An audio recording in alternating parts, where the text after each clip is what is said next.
Umpire হাতঘড়ি দেখানোর মতো ইঙ্গিত করছেন। ধারাভাষ্যকাররা বলছেন, and it's time for CEAT strategic time out. এরপর বিজ্ঞাপন চলছে। খেলোয়াড়রা পাচ্ছেন 2.5 মিনিটের বিশ্রাম। দর্শকরা কিছুটা সময়ের জন্য ফোনে কিংবা অন্য কোনো কাজে ব্যস্ত। কিন্তু এরই মাঝে আইপিএল বা বিসিসিআই এর পকেটে পুড়ছে কোটি কোটি রুপি। ভারতের গাড়ির জগতে বেশ পরিচিত নাম সিয়েট। জাতীয় দলের অধিনায়ক রোহিত শর্মা সহ অনেকের ব্যাটের স্পন্সর হিসেবেই শোভা পায় সিয়েটের নাম। আইপিএলে স্ট্র্যাটেজিক টাইম আউটের স্পন্সরও তারা। প্রতিটি ম্যাচে 4 বার দেখা মেলে এই স্ট্র্যাটেজিক টাইম আউটের। প্রতি ইনিংসে 2 বার দেওয়া হয় এই 2.5 মিনিটের বিরতি। সব মিলিয়ে প্রতি ম্যাচে 10 মিনিট বিরতি। আর 74 ম্যাচে আইপিএলে 740 মিনিট। আর এই বিরতিতেই বিসিএর জন্য কোটি কোটি রুপির ব্যবসার দ্বার খুলে দিয়েছে। আর সিয়েট কোম্পানির জন্য ভারতের বাজারে এনেছে নতুনত্ব। এবারে খতিয়ে দেখা যাক স্ট্র্যাটেজিক টাইম আউটের আড়ালে ভারতীয় ক্রিকেট বোর্ডের বড় রকমের বাণিজ্যের রকম ফের।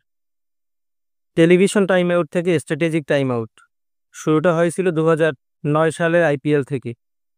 দক্ষিণ আফ্রিকার মাটিতে অনুষ্ঠিত সেই আইপিএলে দেওয়া হয়েছিল 7.5 মিনিটের টেলিভিশন টাইম আউট।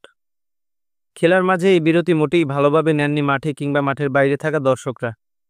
তবে লাভের অঙ্ক দেখেছিল বিসিসিআই।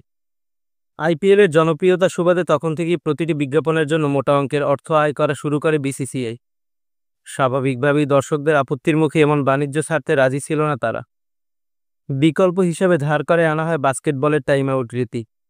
প্রতি ইনিংসে 2 দলের জন্য একটি করে স্লট নির্ধারণ করা হয় ম্যাচের কৌশল সাজানোর জন্য। আর বিসিসিআই এই ফাঁকে শুরু করে বড় রকমের বাণিজ্য। 2010 সাল থেকে শুরু হয় আইপিএলে স্ট্র্যাটেজিক টাইম আউট। শুরুর দিকে কেবল টাইম আউট চলাকালে টিভিতে প্রচারিত বিজ্ঞাপন থেকেই আয় বুঝে পেত বিসিসিআই। তবে 2015 সাল থেকে শুরু হয় স্ট্র্যাটেজিক টাইম আউটের বড় এক বাণিজ্য। সিয়েটের আগমন ও আর্থিক ঝনঝনানি।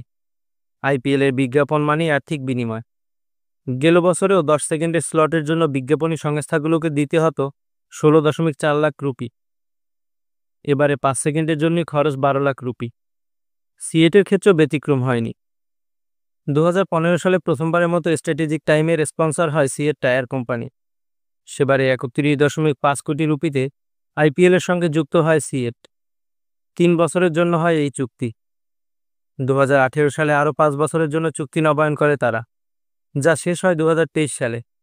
আর সর্বশেষ 2024 থেকে 2028 চক্রে নতুন করে যুক্ত হয় তারা।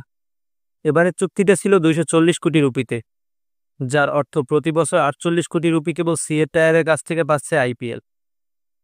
মিনিট হিসেব করলে বছরে 888 মিনিটের জন্য 48 কোটি রুপি পাচ্ছে বিসিসিআই।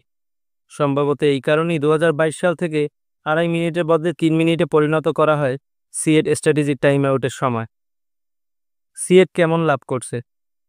ব্রডকাস্টিং টিভি চ্যানেল, ধারাভাষ্যকার থেকে শুরু করে ম্যাচের খেলোয়াড়রা পর্যন্ত এখন পরিচিত সিয়েট স্ট্র্যাটেজিক টাইম আউটের সঙ্গে। মানুষের মুখে মুখে ছড়িয়ে পড়ার সুবাদে সিয়েটের ব্যবসায় বাড়ছে প্রতিনিয়ত।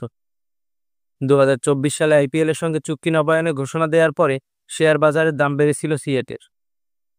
চুক্তি নবায়নের পর বিএসই স্টক এক্সচেঞ্জের সিয়েটের সূচকের দাম বেড়েছিল 1.19%।